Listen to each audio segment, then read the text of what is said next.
2 months after my mom died, I got to lead a workshop for some staff at the Chicago um, Transit Authority on public speaking. And what happened was I was giving a speech that was about writing my mom's eulogy, and I didn't break down. I didn't have that strong emotion that often comes up out of nowhere, grief, when I am thinking about my mom or I'm remembering something related to my mom and especially the last days of her life. So in this workshop, I took a chance. I was like, I'm going to write a story about writing my mom's eulogy. Um, this is something my brother and I did together. We did it separately and then we came together and shared our stories. And I figured I wanted to write about this moment because it was actually a very vulnerable moment for me, not just only because my mom had passed away and I was giving her eulogy, but it brought up some old stories and stories that I tell myself in that space. So I wanted to share that the actual speech that I gave and then talk about exactly what happened because I think what surprised me about it was I was in this really professional space talking about something with a lot of vulnerability, and what I thought was going to happen didn't happen. I didn't lose it. I didn't break down. Um, and I wanted to share that because I think in lots of professional spaces, we don't allow like strong emotions, or we avoid them at all costs instead of preparing for the event that it might come up and then knowing how you would react in that moment. So this is what I shared. My dad asked my brother and I to give my mom's eulogy. It was difficult on many levels. Could we do it? How would I manage my emotions? My brothers would be able to capture the force that was our mom. As I took on this task, I worried about whether I would get the delivery right. Would my public speaking connect with the version of my mom that those in attendance knew? What I experienced, though, was that the work I had to do was connected to me and my writing skills, not my speaking skills. I started to panic. I was filled with dread about thinking having to share my writing with my wife, my sister-in-law, who are both teachers and really good at grammar, and that is not my strong point. And of course, with my brother. I'm not a confident writer. I know the very time that those words struck to me. I was in school, I was age 15. Mr. Hamilton consistently kept calling me out for my horrible writing skills. So this was the story I took on. I'm not a good writer. And that is exactly what I started to feel and started to really believe just thinking about having to write this eulogy for my mom. It's not a new feeling for me, but what I decided to do was this time I just took pen to paper and told myself, you can do hard things. And you're an expert in stories about your mom.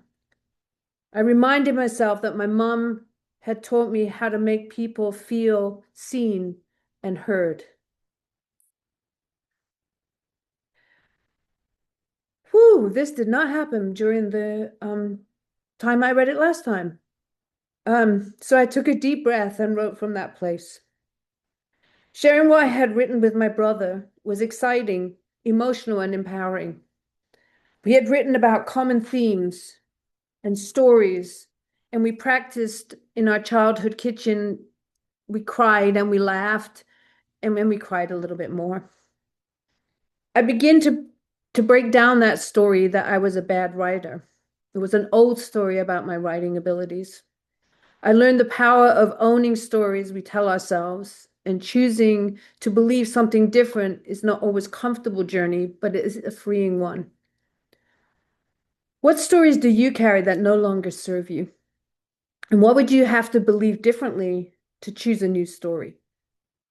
So that was the speech that I gave at the beginning of my workshop on public speaking. And unlike what just happened then, and I realized that it might happen when I was reading that, because I think my mom's spirit has been really, really strong over the last week. And I'm not sure why. I think maybe I've been looking at some videos and I've been looking at some writing of hers as well. So I was prepared when I was reading that I might like have a strong emotion again, and I did.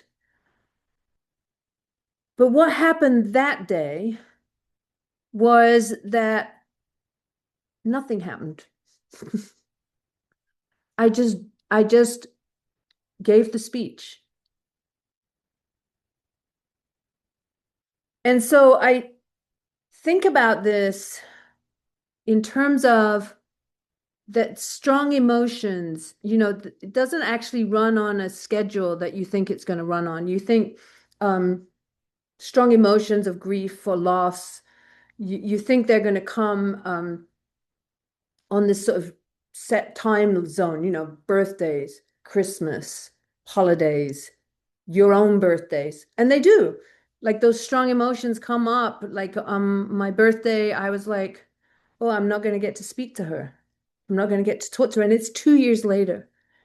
And so these feelings and strong emotions, especially in the professional space, I think why in that moment I didn't like cry and lose it and not be able to talk, and I was able to complete the speech was I'd done a lot of preparation.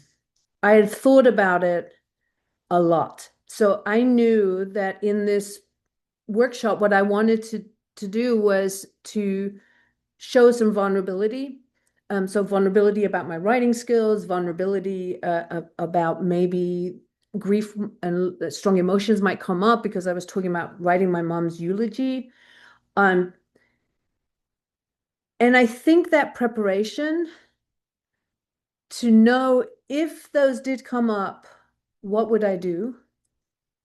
I'd already decided that I was going to let it be. I was going to run with the emotion. And so it's one of those things when we're in a professional workspace that we don't come without all those stories or things that have happened to us on a weekend and show up on Monday morning like robots and go, yeah, I'm ready. Those emotions are going to be there. But what we can do, what we do have control over, is anticipating like how we might respond or deciding what we might need to do to keep ourselves safe.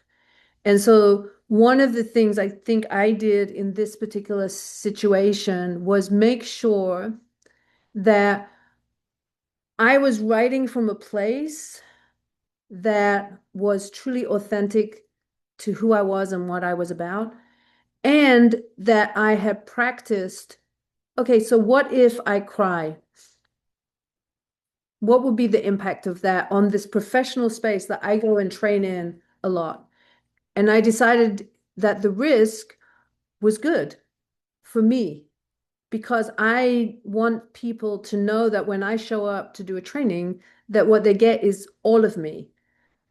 They get every single piece of me when I am at those moments where I'm training or sharing a piece of my life with them. And so this is really what I found out, that grief is like these moments of grief, they don't run on a schedule. They don't come like every 3 months. They don't come on holidays. They can catch you anytime. And so one of the things I've chosen to do is to embrace all those moments. So I found what really helps for me is actually sharing those moments. And so when I share those moments, what I think I'm doing is also connecting to a story about the person that I lost and loved, which is my mom.